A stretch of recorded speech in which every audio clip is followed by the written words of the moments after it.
Selamat sejahtera kepada Prof. Mas dan rakan-rakan sekalian. Nama saya adalah Syekh Hasan Laki Muniani. Nombor matrik saya lah D2022-104-896. Hari ini saya ingin membentangkan tentang tajuk bernama Bachelor's Intelligence Skill for Children.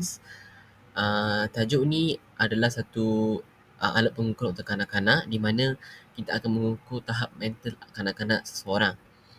Okey, latar belakang untuk alat pengukuran ujian ni adalah Bachelor's Intelligence Scale for Children, WISE -B itu adalah nama singkatan dia, ialah alat penilaian psikologi standard untuk mengukur tahap kecerdasan dan keupayaan kognitif kanak-kanak.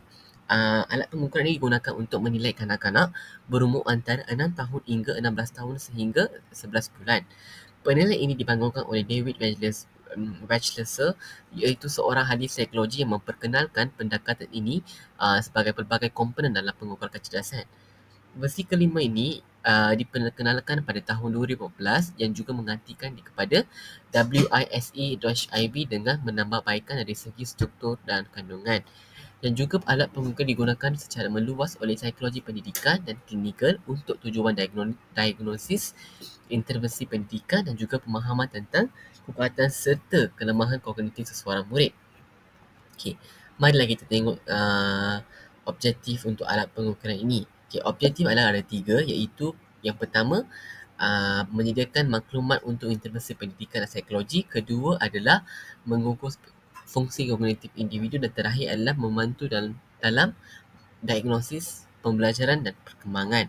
Okey, pentadbiran instrumen dari segi komponen utama adalah daripada 5, iaitu indeks yang pertama, indeks kefahaman verbal yang dikatakan PCI. Kedua adalah indeks penalaran kecairan yang dikatakan FRI. Ketiga adalah indeks penakluran visual,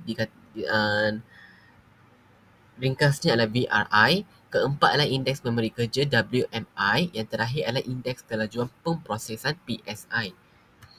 Okey, jom kita tengok skala dan subskala dia. Okey, indeks utama skala yang pertama kefahaman verbal. Subskala dia adalah similarities vocabulary. Kedua adalah penakluran visual. Subskala dia adalah block design dan juga visual puzzles. Ketiga adalah penalaran kecairan. Subskala dia adalah matrix reasoning dan juga figure weights. Keempat adalah memory kerja. Subskala dia adalah digit span, picture span. Dan terakhir adalah kelajuan pemprosesan. Subskala dia adalah coding dan juga symbol search. Bagaimana WSCB dilaksanakan? Okay, WSCB ini bukan ujian tulis standard seperti di sekolah, tetapi dijalankan secara bersemuka satu antara kanak-kanak dan ahli psikologi terlatih. Tempoh masa diberikan adalah sehingga daripada 60 hingga 90 minit, iaitu sejam lebih bergantung kepada umur dan kemampuan kanak-kanak. Okay, ahli psikologi menggunakan kit Hasni yang mengandungi manual pentadbiran skor. Kedua adalah buku ujian iaitu dikatakan stimulus book dengan gambar dibentuk. Ketiga adalah kad soal, blok binaan iaitu blok design dan juga lembaran jawapan. Yang ketiga adalah perisian skor digital yang dikatakan jika menggunakan sistem komputer. Okey, jenis tugasan dia adalah beri 5, iaitu blok design, similarities, digispan, pictures concept, coding. Okey, blok design ni sebenarnya adalah kanak-kanak ni menyusun blok warna merah putih menunjuk gambar contoh. Okey, similarities adalah kanak-kanak ni menjawab secara lisan tentang persamaan antara dua objek atau konsep. Contohnya boleh katakan bagaimana anjing dengan kucing itu serupa. Inilah contoh.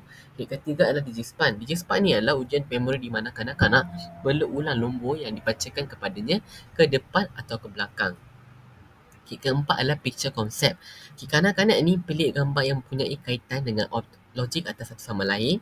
Dan terakhir adalah coding di mana kanak-kanak itu menyalin simbol berdasarkan kod yang diberikan dalam masa tertentu. Okay, ini adalah contoh pengukuran yang diberikan. Okay, cara menjawab tu adalah mengikut step-step ni, iaitu kanak-kanak tu kena menjawab secara lisan. Kedua adalah menyusun blok mengikut gambar contoh yang dikatakan blok design. Ketiga menyalin simbol masa tertentu. Step keempat adalah mengingat dan ulang nombor secara turutan iaitu digispan. Dan terakhir adalah tidak ada jawapan betul secara mutlak, tetapi skor dia diberikan berdasarkan ketepatan pada prestasi yang didapat melalui alat pengukur tersebut. Okay, step kedua iaitu langkah kedua adalah setiap sub-ujian diberi skor mentak iaitu raw score.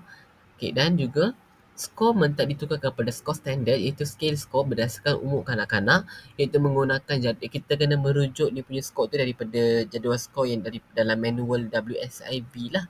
Okay, and then sambungan dia, okay, stock standard setiap sub-ujian digunakan untuk mengira indeks utama VCI, BSI, FRI, WMI, PSI, and then skor IQ pertama adalah full scale IQ, FSIQ.